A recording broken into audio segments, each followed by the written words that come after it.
All right, well, welcome.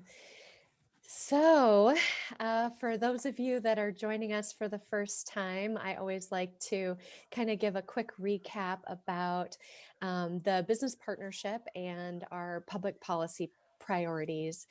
We have three buckets of priorities that we really try to focus on: community development, business development, workforce development.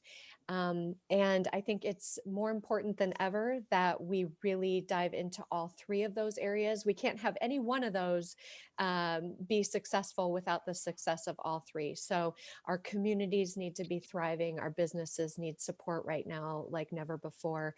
And of course, people. It's all about people, right? So I'm looking forward to a really robust conversation today about workforce.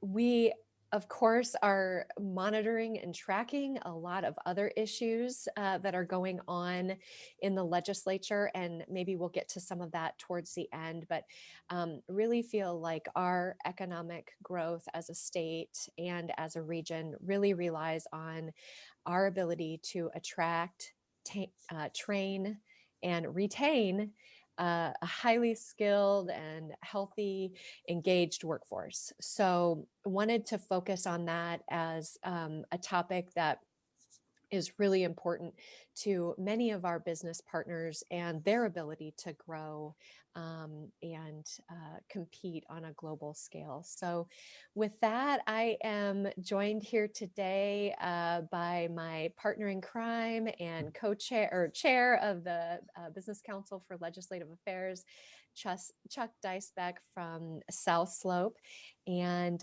he's going to help welcome you and say a few words. Oh, thanks, Jennifer. And again, as Jennifer said, welcome everybody to our call this afternoon. Would like to welcome our elected officials that have joined with us. We know you guys have really been busy. It's been a hectic time for you, and we appreciate your time today. With us today is Representative Dave Jacoby, Senator Joe Bolcom, Senator Kevin Kinney, Representative Mary Masher, Representative Christina Bohannon, and Senator Zach Walz.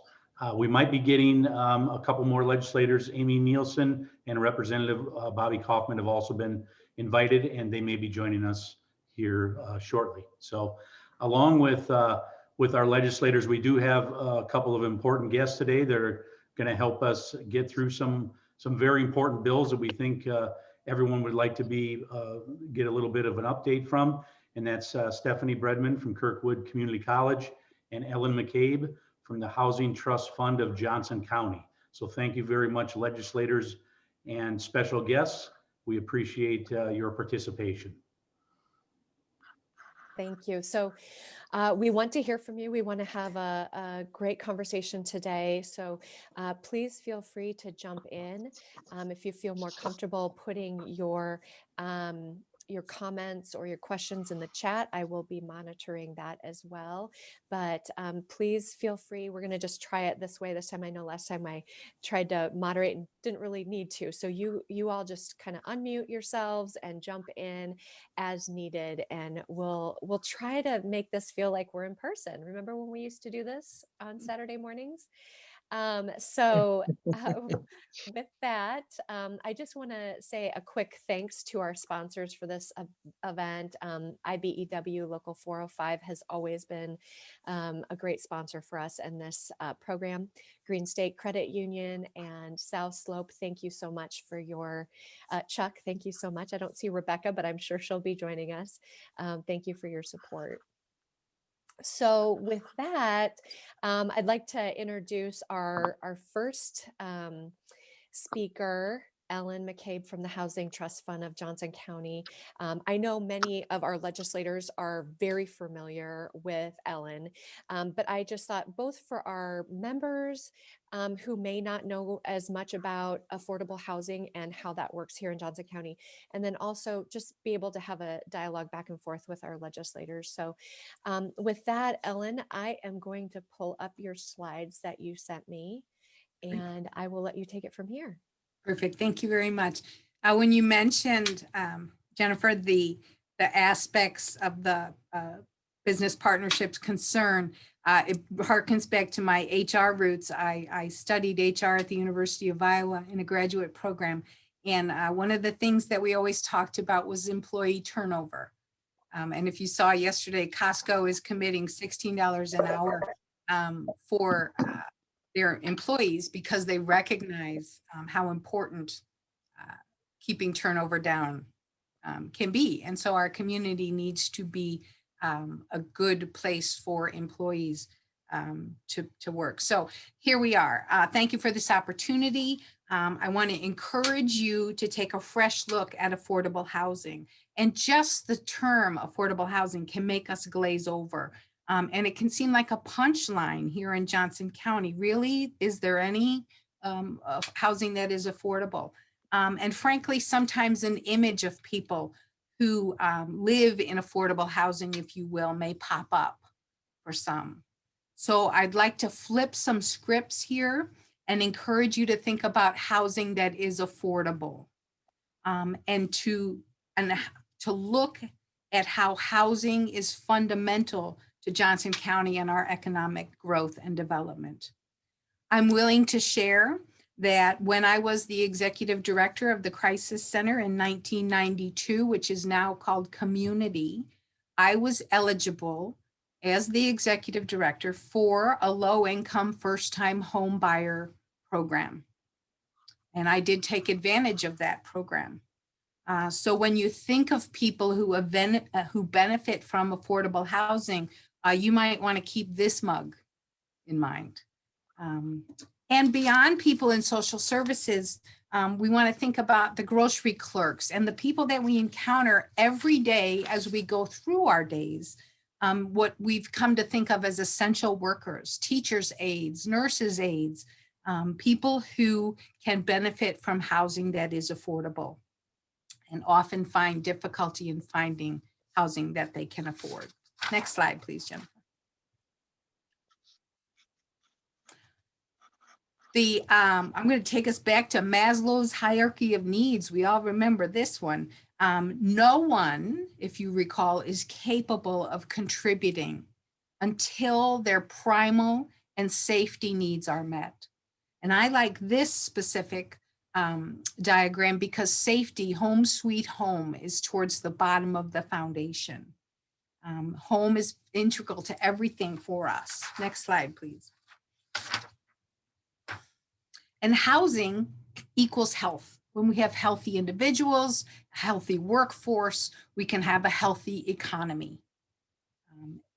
Housing contributes to health at the micro and the macro level. Next slide, please. We all love living here in Johnson County. I certainly do for almost 4 decades now.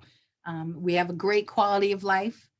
In many ways, we have it made, except we are in a class by ourselves in a way that is difficult.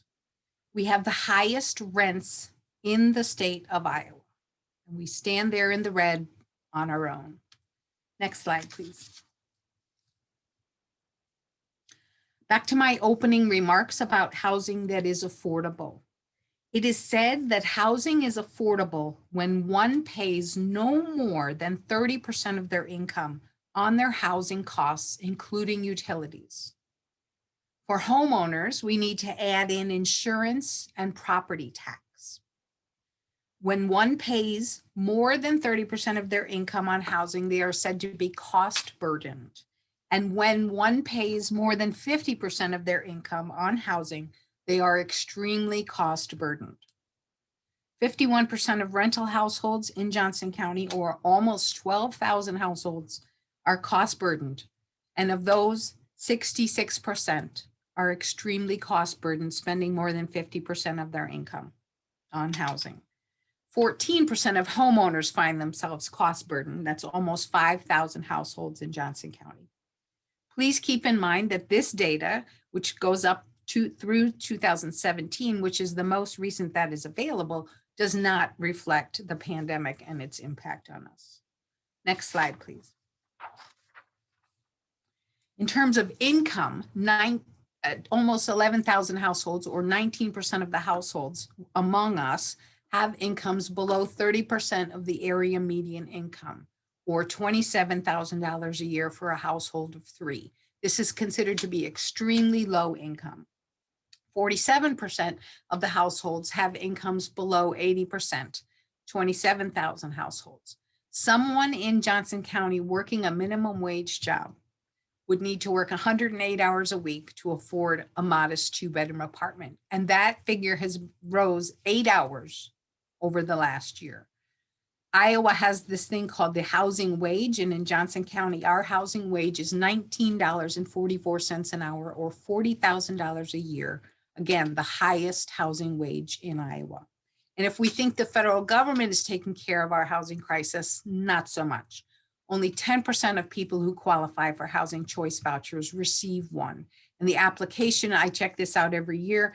I ask Steve from the Iowa City Housing Authority, I say, if I was applying for housing choice voucher program today, when would I become eligible? And he says 4 years, maybe. There are thousands of applications waiting to be processed, and the number of housing choice vouchers has essentially been frozen since 1996. Next slide, please. Before we lose all hope, I want to tell you about something that's very exciting. The place that I am privileged to work at, which is called the Housing Trust Fund of Johnson County. Our mission, our only purpose, is to promote and support housing that is affordable. Our vision is that everyone in Johnson County will have safe, decent, and affordable, that is housing that is affordable.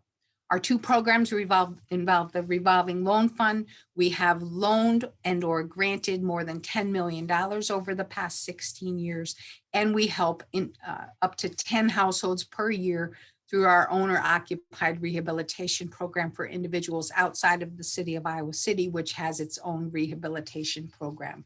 That allows individuals who are in housing that is otherwise affordable to be able to remain in the housing and not become homeless. We work with more than 30 partner agencies, and we're servicing 51 loans right now. And the trust fund, as I said, has invested more than $10 million in housing that is affordable. Next slide, please. This chart is an overview of the impact of the trust fund over the past 2 years. So following along the bottom row, we have awarded $2.49 million to create or preserve housing that is affordable. We paid out $3.19 million. It can take time for projects after their award to be paid out. It can take a year or 2 sometimes. That $3.1 million that we paid out is leveraging or will leverage almost $39 million in other federal and other funding opportunities. The trust fund is either usually the first dollar in or the last dollar in. We don't care where we fall in that spectrum, but we want to make sure that we're leveraging other opportunities. That $41 million for almost $42 million impacted 297 units of housing, including 216 rental units that were created or preserved. 23 eligible homeowners over the past 2 years received needed rehabilitation that allowed them to stay in their homes. And 4 eligible homeowners received assistance to become homeowners. Next slide, please. In terms of House File 582, which is what brought me here today, there are 3 new programs that are being proposed that include the creation of the Iowa Housing Tax Credit Program, which would have up to $15 million each year. And this would help add to the ability to create rental housing. Another new program is establishing a disaster recovery housing assistance program for forgivable loans and grants for homeowners and eviction prevention. So this would be to establish that program. And then the Downtown Loan Guarantee Program, which would provide a loan guarantee for people developing properties in downtown districts. This one I did not see as having an affordability requirement to it. In terms of improved programs, they're looking at doubling the funding for the Workforce Housing Tax Credit Program, doubling the budget for the Brownfield and Grayfield Redevelopment Program. And then, of course, my favorite, which hits closest to home, although I believe that other, especially the tax credit program, will become involved in the Housing Trust Fund's work, increasing the funding that comes to the Johnson County and other housing trust funds. So almost doubling our existing funding in that program. Next slide, please. I want to thank everybody for this opportunity. I want to make myself available to anyone who's interested in the topic of affordable housing or housing that is affordable. We have 4 funding rounds a year. We announced the spring funding round today with $500,000. The last 2 funding rounds, the winter and the fall, each had $1 million or more available to people who want to develop and preserve housing that is affordable. And that's my presentation today. Well, thank you so much, Ellen. I just wanted to open this up for questions. Does anybody have any questions for Ellen? Ellen, the first thing you talked about was Costco and $16 an hour minimum wage. I'm just curious, are you, and again, Jennifer has the Iowa City Area Business Group weighed in on that and been promoting that. And how do we promote that as a legislative body and legislators, and what is being done locally to promote a living wage? Yes. So Chrissy Canganelli from Shelter House and I served on the governor's recovery task force this past summer, and we were on the housing subgroup. And oftentimes Chrissy and I were more prepared than other representatives on that committee. So Mary, we did everything we could to talk about upstream. How is it that people don't have enough money to afford the housing? Upstream, you know, if they're not being paid enough, they can't afford the housing. So we talked a lot about, but our voice on minimum wage was relatively silenced in that, as was our efforts to promote protections for people in manufactured or mobile home communities. I know you guys are in there. You're doing it with people who aren't wearing masks. Did I just say that? But you know, there are so many issues related to housing that involve the health of our communities and the health of our business community. And Mary, from my side of things, you know, minimum wage is going to be a tricky one for us because it will impact, you know, our small businesses that are already struggling. Our smallest small businesses will be impacted the most by a minimum wage. But it is, and when this was a conversation several years ago before I was here, I know we did several surveys and listening posts, and our membership was almost dead split 50-50 on it. Mhm. So I think if it's done, it needs to be done, you know, just with that in mind, that our small businesses will be, you know, drastically impacted. And I don't know if others would like to chime in on that as well, but it will be something, if it becomes more of a reality, it will definitely be something that we are discussing with our members. So.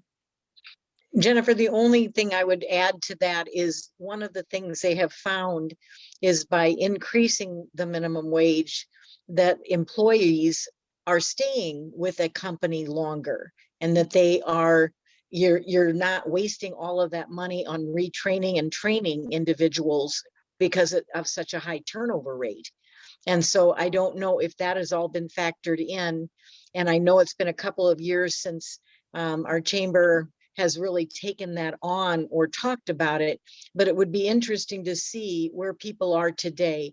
So many businesses are already paying over that amount or have to in order for them to even get a person to walk in the door to apply. And so I think as a community, and obviously we tried to do what we could locally here and then got shut down by the legislature again and being able to do anything locally. But I think it's worth the discussion. I don't know how else to say if we don't do on, as you said, the upstream part, Ellen, we're just fighting a losing battle. And I think it's also connected to childcare. If someone's working and he, she, both are worried about paying rent. And then you also have the cost of childcare. I think since you were so strong, and thank you for that as far as childcare, that's an important piece of the puzzle. And I don't know, you know better, is it 15 an hour? Is it 13 an hour? Are we haggling over what the limit should be, or just the concept at all of raising the minimum wage? But Ellen, thanks for talking about House File 582. As you know, I'm on the bill, and we worked on that. There's many good things in it, Brownsfield, Graysfield, housing. There's only one sticking point, and I'll look to you for expertise on it. Some people had a question about developers or building or rehabbing housing for workforce housing. And then developers would actually say, I can make more off the market rate and paying the penalty. Are you familiar with what I'm talking about?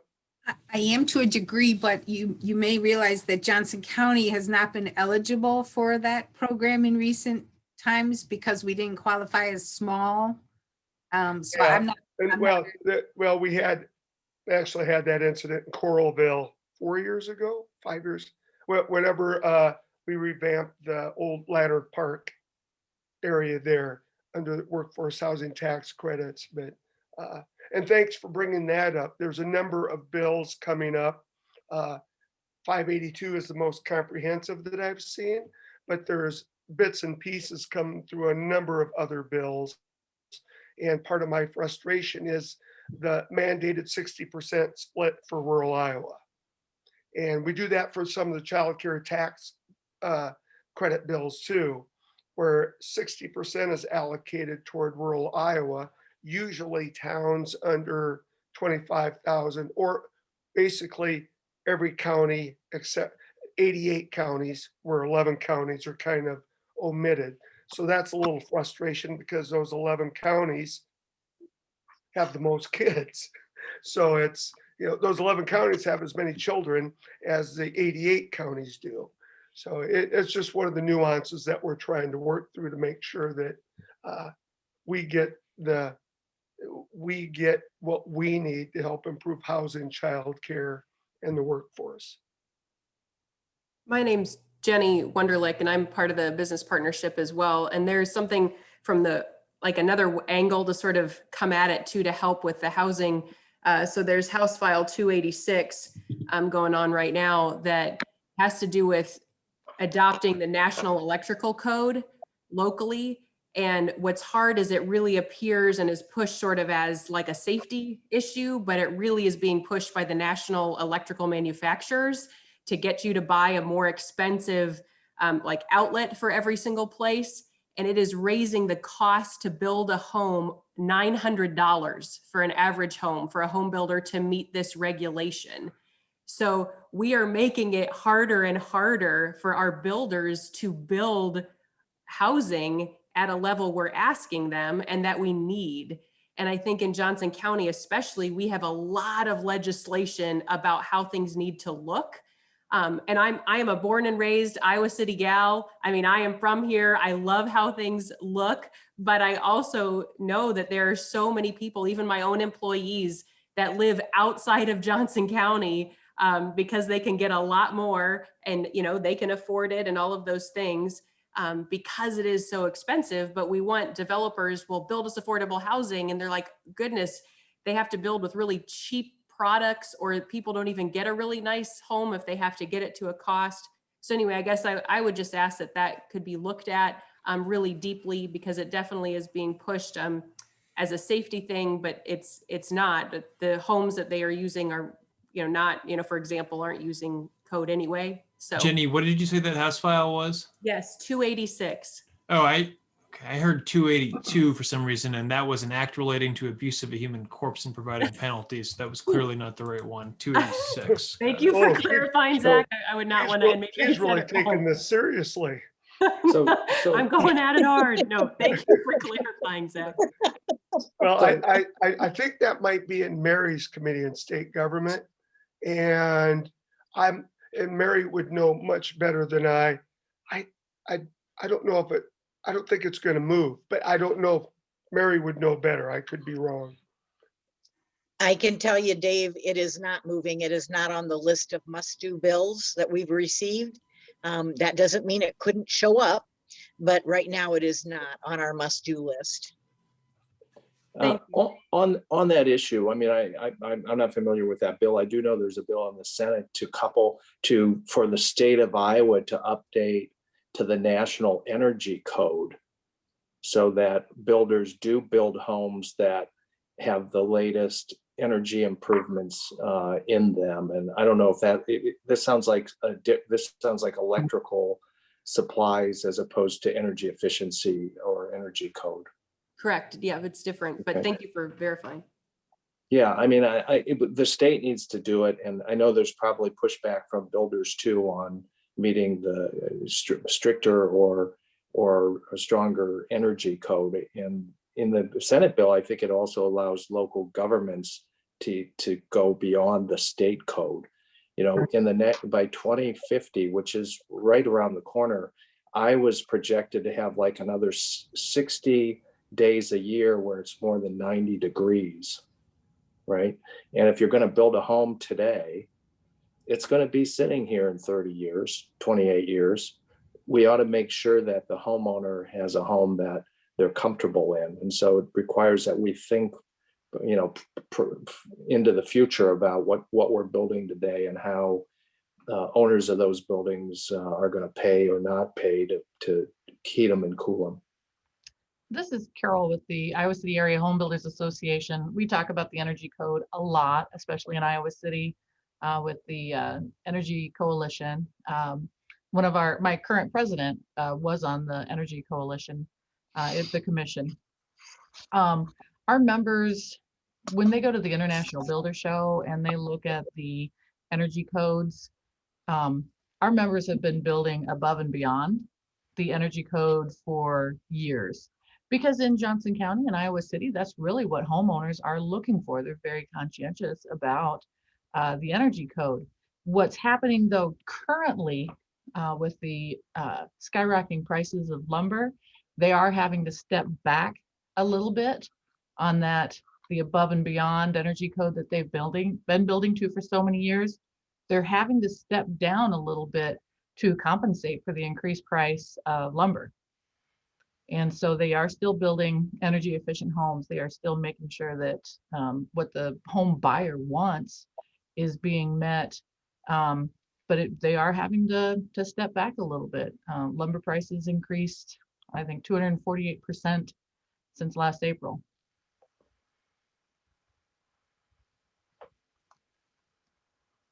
I'll stop talking about lumber now. Wow, it just seems almost impossible to build a home or apartment buildings economically. And I know Jenny and I were having a conversation about this earlier this week, and I think you said 30% of builders' costs are aligned to legislative upgrades or governmental upgrades. Is that correct? 30%. I'm sorry, that's crazy. I mean, I don't even build homes. I'm not a builder, but I just feel like I don't know how we can expect them, you know, to spend 30%, you know, of it. And it has just gradually gone up. But I mean, to me, that means we got to hit the legislation hard of what really is needed for things that are, to me, really important, like energy efficiency and safety.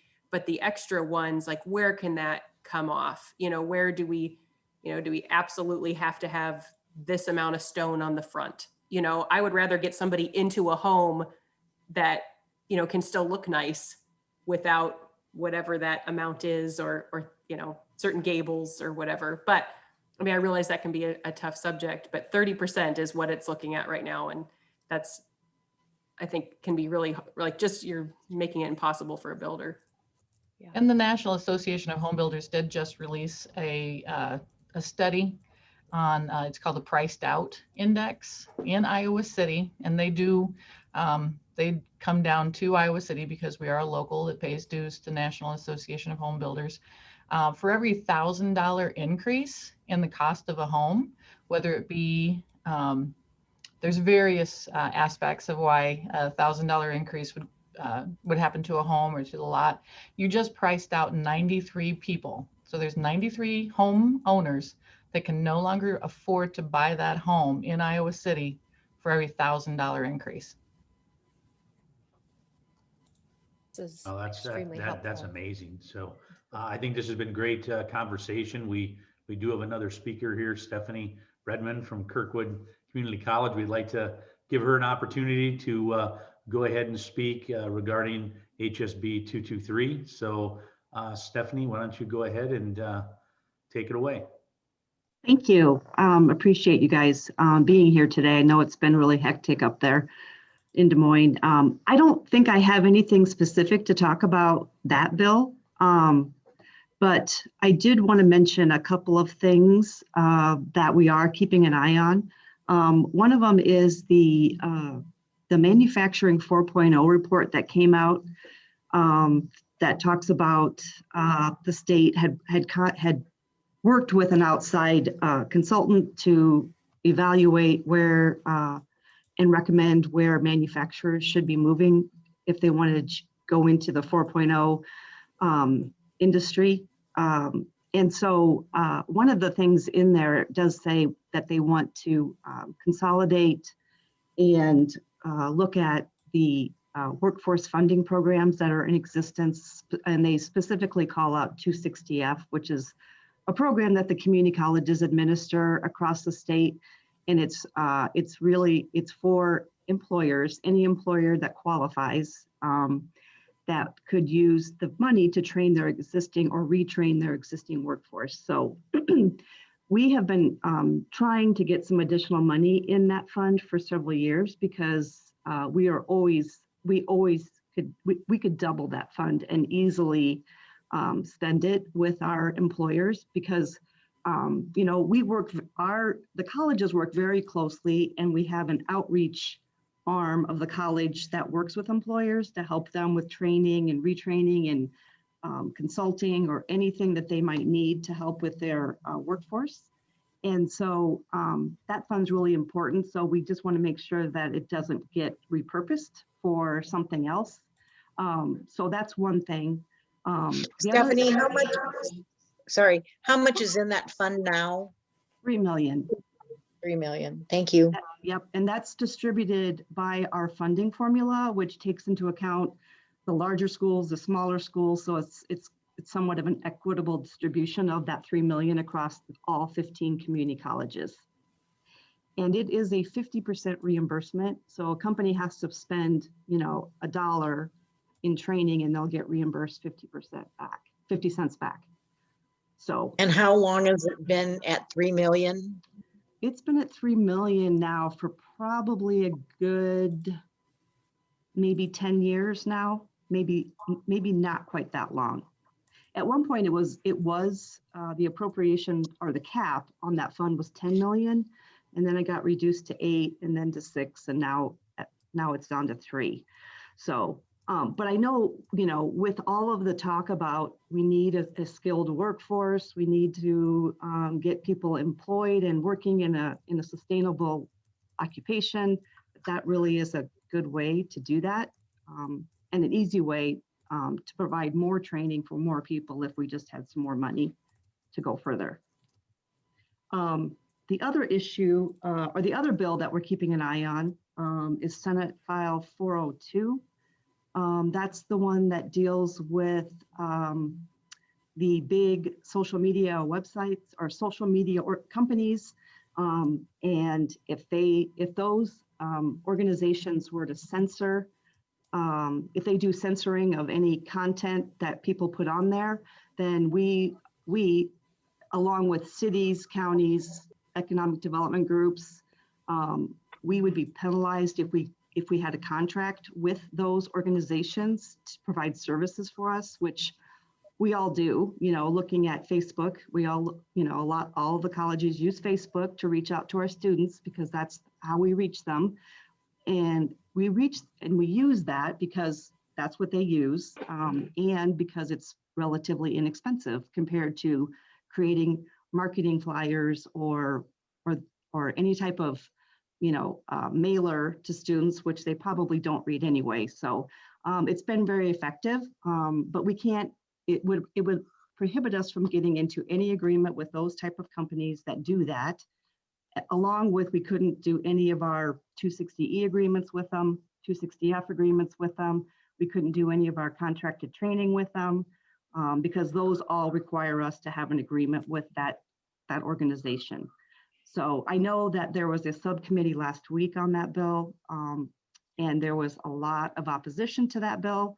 So I'm hoping it's not going to go anywhere, but every single Senate Republican signed on to that bill. So we're a little concerned that it has some legs behind it, and just wanted to point that out to all of you. Joe, did you have anything you wanted to add Yeah. to that? Well,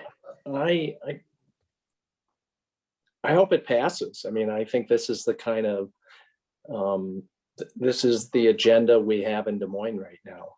Mm-hmm. Conspiracy theories, grievance politics. You know, everybody doesn't like a sore loser. It's really insufferable to have sore winners, right? These folks are running the whole operation, and it's a grievance agenda wherever you look, whether it was the voter suppression bill, whether it's this bill.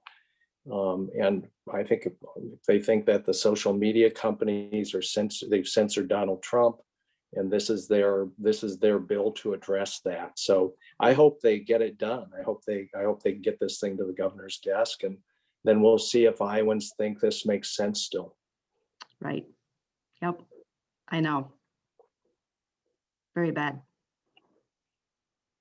This is definitely one that I'm tracking for several different organizations. So everything Stephanie said, you can pretty much say the same thing from, Peter Mathis at the Right. University of Iowa, is, and many others that I've heard from this week on the, I've been referring to it as the big tech bill. I don't know if that's correct or not, but so yeah, go ahead, Joe. Yeah, the Iowa Business Council 2 weeks ago published their annual report, and they said that Iowa has a crisis of workforce. And they, I think for the first time in my recollection, identified Iowa's declining population, not workforce, not having the right people with the right skills, but actually people are choosing not to be in Iowa. What people think about that, what do they think the cause of that is, and what they didn't really offer any solutions. The Iowa Business Council didn't offer any solutions, but do people think that's an issue in the business community? And then if they do, what do they think the strategies are for making it so young people want to stay here, or young people want to come here, or anybody wants to come here and make a life? Well, and Joe, I can tell you, I had a meeting today with the Iowa Chamber Alliance.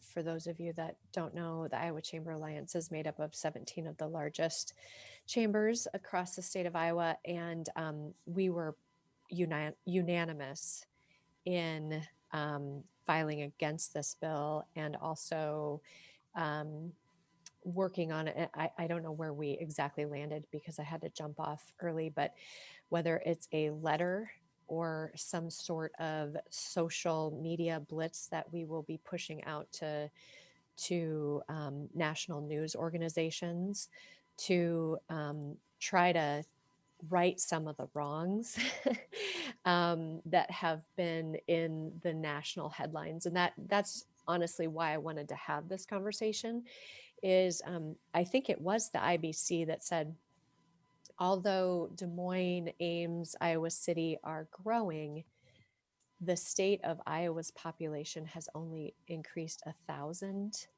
in the past several years. So that means we're not actually, Iowa City and Des Moines and Ames are not actually growing our population. We're transitioning more Iowans from rural Iowa to urban centers. So there's a lot that can be said there between immigration and the fact that we haven't been able to, increase our numbers through immigration over the last few years.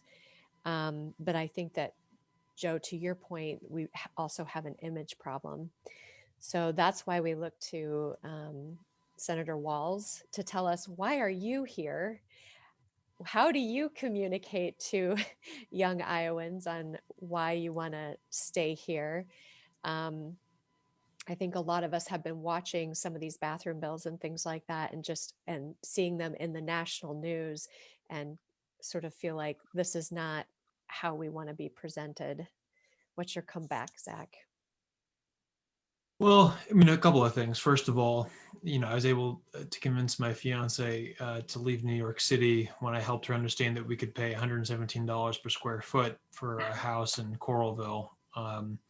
For one thing, we've got some great amenities in communities like the Iowa City area, Coralville, North Liberty, Johnson County.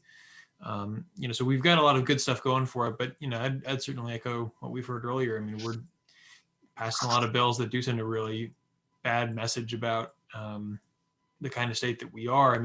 That's kind of a new development. I mean, historically, Iowa's been a very kind of live and let live kind of place, very forward looking, not so backwards looking. And so it's been really frustrating to see. I think we're leading the nation in terms of the number of anti-LGBTQ bills that have been introduced this session, which is, just, shocking, disappointing, maybe not surprising based on the current makeup of the legislature, but still, really frustrating. I wish I could be more optimistic for you, Jennifer, but there are definitely a lot of people. I've got friends from high school who went to Iowa City West who the prospect of moving back to Iowa is just not something that they would even consider. And so I think that if we want, more to do in terms of kind of getting our state moving in the right direction again, I would love to see, not to go too back to the past, but I think the Vision Iowa project, which was really this far-reaching, forward-looking approach to economic development, would be a great place to start.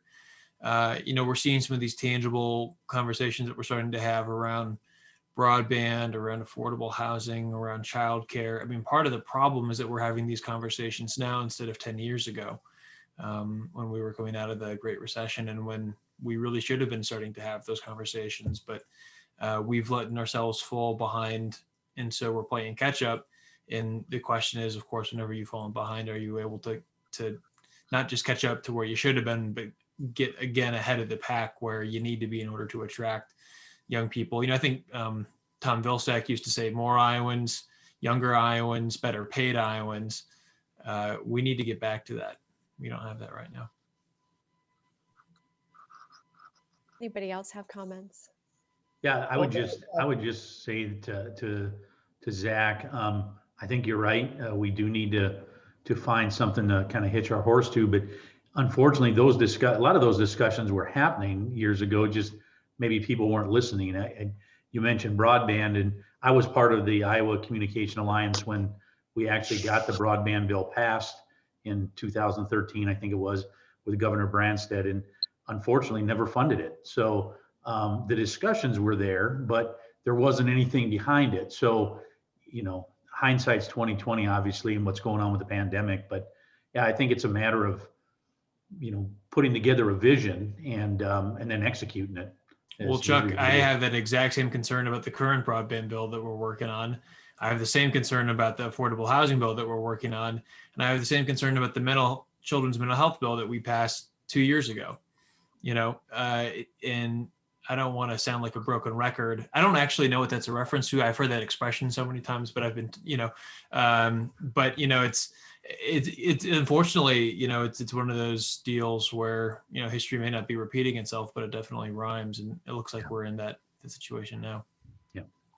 Well, one thing I would say, I'll tell you what a record is, in case the broken record. But my frustration. Dave, were you just saying that you were going to break a record over my head? No. My frustration is not only the youth. I've mentioned this on the floor and in forums. I'm losing both daughters. They're not. Ellie's in Nashville. As soon as Anna finishes their last part of her school, she's gone too. It's not only the bills that have passed that have been passed in the past. It's just the filing of the bills this year has tipped the cart for them. They've said, I can't live here. Also, one of my younger brothers, I've got 4 of them, and one of my younger dumb brothers lives in California, venture capitalist, computer startups. He's been itching to come back to Iowa for a decade now. And this year, in fact, just a week ago, he said, I'm not looking at coming back for any reason, Dave. So it's not only keeping the young people here or attracting them, we're not attracting the 30 to 55-year-olds, 30 to 60-year-olds that have a heck of a lot to offer the economy too. And that's what worries me a little bit, is we're losing at every age cohort. Well, we've had like 15 or 16 anti-higher education bills this session, right, against our public universities. If you think of the year-over-year places that attract people to Iowa, it's the University of Iowa, and it's Iowa State University, where they're nationally known, internationally known institutions, and they probably bring more potential new Iowans to Iowa every year than any other place, right? And maybe the packing plants would come in close. They bring a lot of workers in too, right? They bring a lot of new people here. They're not necessarily wanted here, but they're tolerated here because we've got to add value to the corn crop.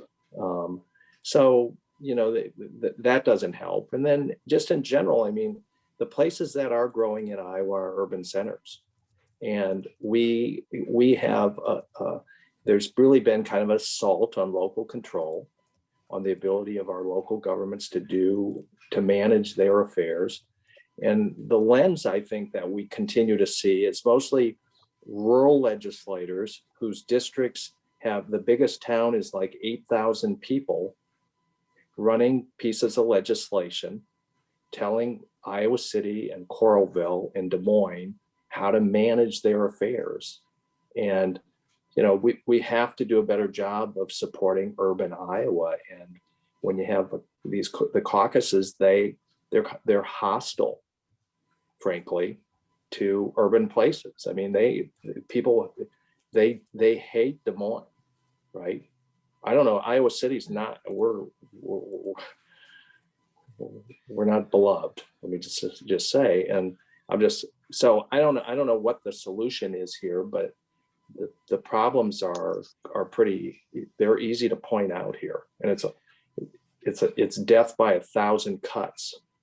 In this case, 1,000 pieces of legislation. Most won't become law, and I don't know how you buy back the negative advertising Iowa has received over the last 10 months, when all summer and all fall, the governor is on the national news as an example of how not to manage through a pandemic, where Iowa is this outlier on all things as related to that. And if you were going to go out and buy national advertising, I appreciate trying to do some tweets and some Facebook posts about how wonderful Iowa is, but you'd spend millions of dollars to get the kind of advertising.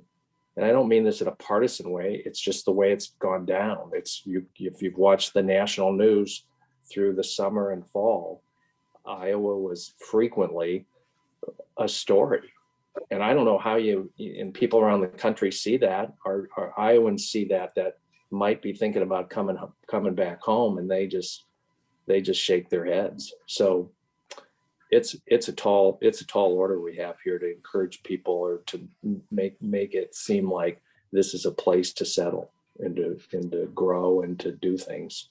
I'd like to add, when you talked about making cuts, I pointed out to Debbie Durham on several occasions and on my work on the recovery group. And I love to see Brad here, because in 1992, Brad helped me purchase that home with that grant that I received as a homeowner, a low-income homeowner, for $2,500. 29 years later, the amount would be $2,500, the same amount. It doesn't recognize that the housing costs, the value of my home has tripled in that capacity. So what does a $2,500 grant do in 2021 for someone as a carrot to have them either become a homeowner, which we know is the way out of poverty, or to keep people here in Iowa as homeowners. And Debbie Durham has heard me talk about this, and she did nothing, at least with legislation that I'm aware of. Senator, Jennifer- you did mention, Senator, Sorry. the Vision Iowa, and I just would say that the one good thing you did, one positive last year, was the $100 million you put in the IRD program. And there's some really exciting things happening around the state, and there's some cities working on really cool projects that will make the place a better state to live. So that is one positive thing that came out of last year's legislation. And right now, the cities are applying this month to the state with their projects, and I've seen some really cool ones around Iowa. Yeah, and Kelly, the thing I want to be very clear on is that, I think, especially in a lot of these urban areas, we have a lot of good stuff going for us. Obviously, here in Iowa City, Coralville, North Liberty, we got a lot of good stuff going for us. I mean, I don't know how many thousands of homes Tiffin has added in the last couple of years. We've got a lot of really great things going for us. I think part of the challenge is we don't really have a vision for what the future of our state looks like and how we're going to, support some of the medium-sized cities that are, kind of small to medium-sized cities that are struggling, a lot of small towns that are hurting. Broadband's going to be a part of that. But I think that, to Joe's point about the kind of anger or fear that's aimed at urban areas, a lot of it comes from a sense of anxiety about the future of their community. And I think, frankly, it's completely understandable. I mean, I wish that they wouldn't use that as a reason to kind of screw us and tell us what we can and can't do. It's, obviously not great.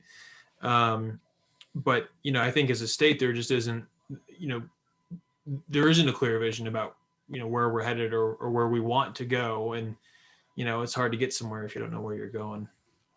One of the Jennifer, if I could jump in, I was just going to ask and turn the tables.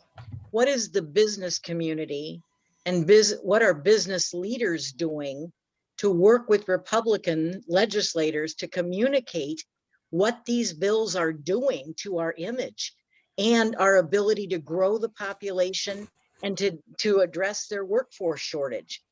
I feel like there's a disconnect between what is actually happening in Des Moines. I'll give you the example with the tenure bill. That used to come up. It was introduced every year. It's gotten traction this year to actually get through subcommittees and committees that it never used to before. That sends a chilling effect to anybody who's interested in coming here to these region institutions to be able to work and do their research and get that tenure that is so valuable. And so I think we have to come back to what is our business community doing to help change that image and to discourage legislators not only from introducing bills, but from pushing it forward and getting it passed. I mean, this is what's really causing the problem, and it's been going on for quite some time. This year has been an absolute assault on our region institutions and our communities where you've actually seen growth. And to me, that makes no sense at all. So I'd like to find out what the greater chamber is doing to address that. Yeah, and Mary, I hear you and I hear the frustration. I definitely feel it. From what I've heard, our lobbyists, Dustin Miller and Brad Epperly, had multiple conversations with House and Senate leadership on a variety of bills this week. That I think the feeling is they have a mandate to do these things because they have, a split government isn't always a bad thing, right? So I think that they feel like they've gotten a mandate to do and push some of these more social issues through. And, the response I always have to some of these things is the Republicans are supposed to be the pro-business party, and not a lot of this social legislation really has much to do with business, and in fact it hurts us. So I know that Dustin and Brad this week had some pretty confrontational conversations with Chapman, especially about this, the Senate File 402, the big tech bill. That's really going to hurt us. There are some communities out in Western Iowa that have some pretty large Google, Facebook facilities. So, it's just been confrontational, I would say. And like they have a mandate. So sorry, Mary, I wish I had better news for you. Well, Well, I I have, just wish more CEOs were speaking out. It would really make a difference if some of her donors and their donors would start saying and pushing back, and we don't see that at all. And Yeah. I have heard that I have heard one of the other things I just want to add real quick. I have heard that there is a lot of fear right now of retaliation if you speak up. So I've heard that on a couple of different issues, but I think there is a fear of backlash. So. Senator Keeney, I think you had something you wanted to comment on. well, I wanted to talk a little bit about trying to get workers here. Even on the E-Verify bill, I don't know how the chamber feels about it, but I know in my southern parts of my district, that has been a concern with businesses trying to recruit immigrants to come here. And a lot of these immigrants that I've met with are telling me they don't want to come here because of the image that Iowa has towards immigration, trying to even get that workforce here. And I'm just interested how the chamber feels about it here. Yeah, I know we have filed against that one in the past, and I'm sorry, Kevin, if we haven't filed against it again. I think I may have lost track of that one, so I will double check. But I do know that we have had businesses in the past reach out about that, saying that E-Verify is not reliable, it's slow. Well, the Cato Institute and the ACLU have come together. You've got the far right, the far left telling us this is bad. I've got the business people telling us this is bad. Even on the floor, I said, I feel like I'm a Republican here standing up for businesses, and the Republicans are voting all against us. And it's just, that to me is kind of frustrating.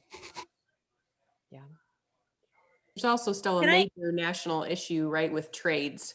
And I think I talked to a lot of people, like we cannot get people to the trades. And so often we aren't promoting it because we do have these great institutions, right? We have University of Iowa, Iowa State, UNI, but we are desperately in need of people that will be electricians, that will be plumbers. And there's a horrible stigma against that. And I wish that our state could really get behind promoting this very, very important, valuable thing that we need desperately. How do we support them? Those guys that maybe that's the best way for them to get into the workforce is to get them through a trade program, and doing a lot more pairing with businesses. I guess for me, I feel like as a future business owner, this is my family's business, going like, how do I'm going into high schools right now and talking about what you can do, that it's people don't even realize this is a possibility. We have so many people that have worked for us, some over 35 years with just a high school education, that are my best people. Like they know way more than I do. I don't care that I have, a college education. Good golly, if I could have like half of what they had in my head, their experience and just who they are is invaluable. And I would encourage you, kind of like you, Zach, got your wife. My husband's from Florida, and he was like, I am so much happier here in Iowa. Very, very thankful to raise our family here. It is a great place to live. And I feel like if we can get our business people into, the high schools, into these other places of what's possible, even locally, if we don't build relationships with people, they're not going to stay. I don't care if they have, a a great, I mean, Iowa City West was great. That's where I went. But if I didn't have people that cared about me, which could be your boss, it could be the guy that you learned under, you know, if you were a tradesman and you learned under a really awesome electrician who built you up, you want to stay and work for him. But if you feel like they don't really care and there's no opportunity, well, I'm going to go to California where there's a lot more people. You know, we had a guy just apply through Indeed from Arizona, an Iowa boy, and he had gone to Arizona looking for the big stuff. Didn't quite work out, trying to get back home. And I do think there are people like that, even though maybe the numbers, yes, we need to do some major changing, totally agree. But I wish we could go after promoting the trades, because I do think it is a national problem. And if we could, as Iowa, really raise the bar there, I mean, people could come here saying, hey man, we could really, you know, make a difference and get a good job here. You just explained, I'm sorry, my name is Matt Reeser. I'm with IBW Local 405. I mean, you just explained exactly what we do. You know, we are a brotherhood. We do, foster relationships with people. We retain them. I guess I'll be the bright spot here. We have hundreds of people that apply for our apprenticeships. We commit money and time and effort into training them, retaining them.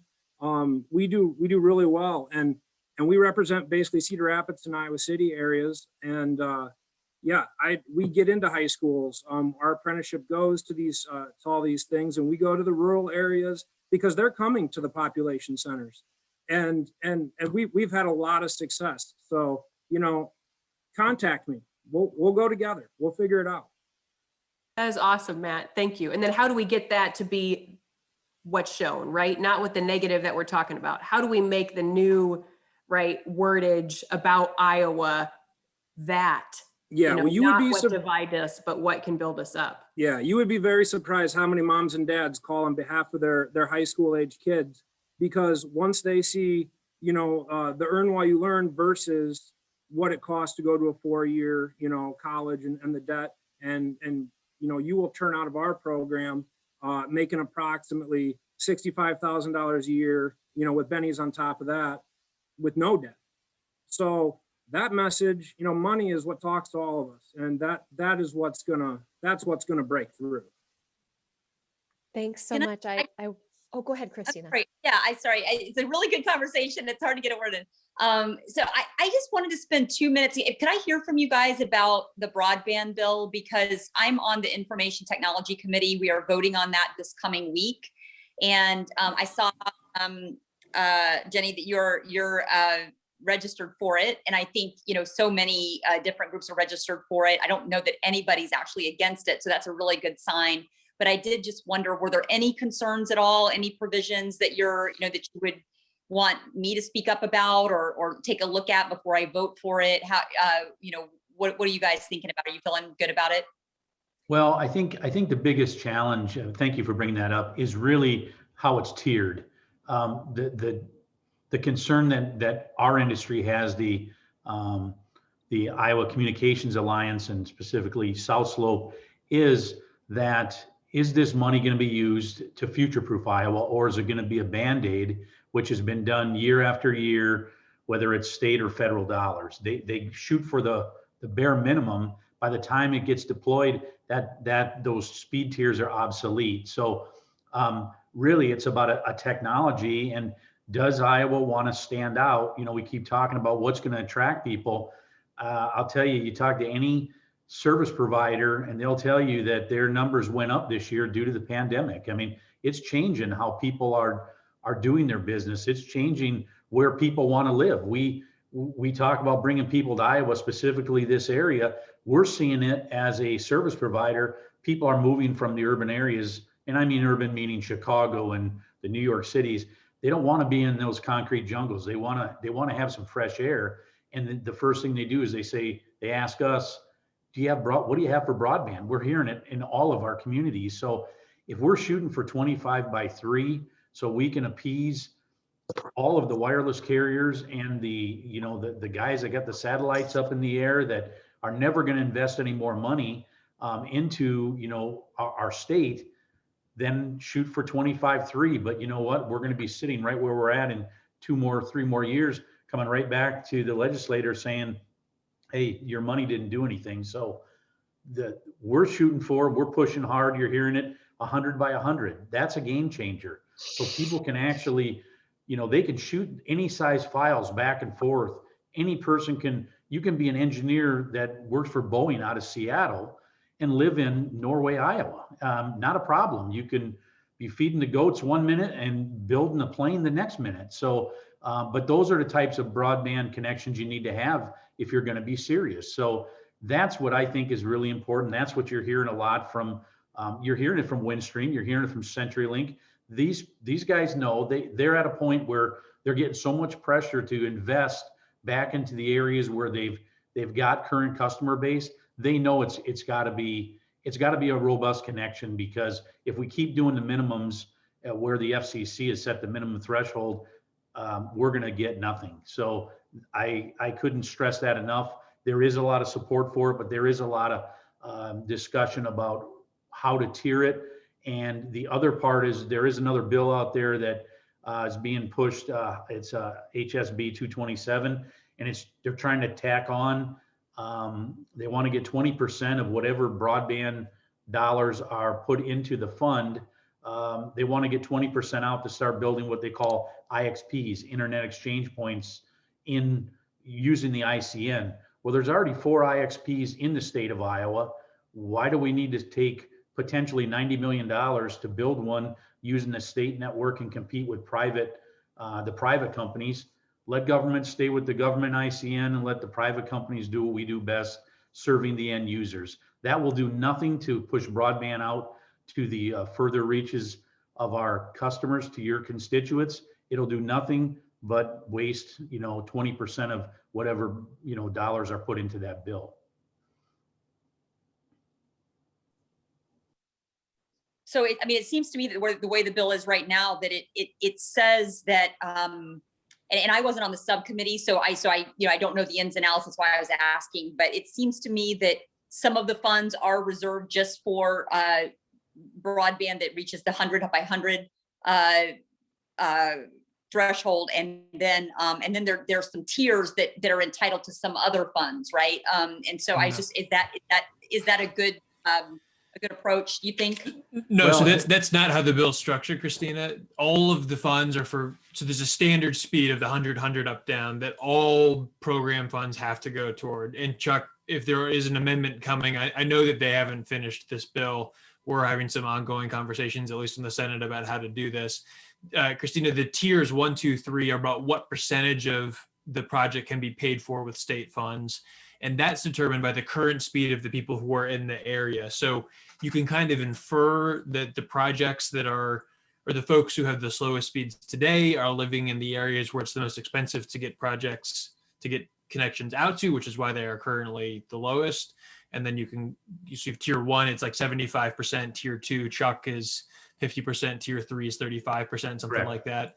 And then you've got this big pot of money. The biggest problem, Chuck, that I have with the bill, and we're working with the Senate Commerce folks and trying to figure out what this language might look like, is that there's currently, the way that this would work is that you'd have providers bringing projects to OCIO saying, hey, this is where we want to go.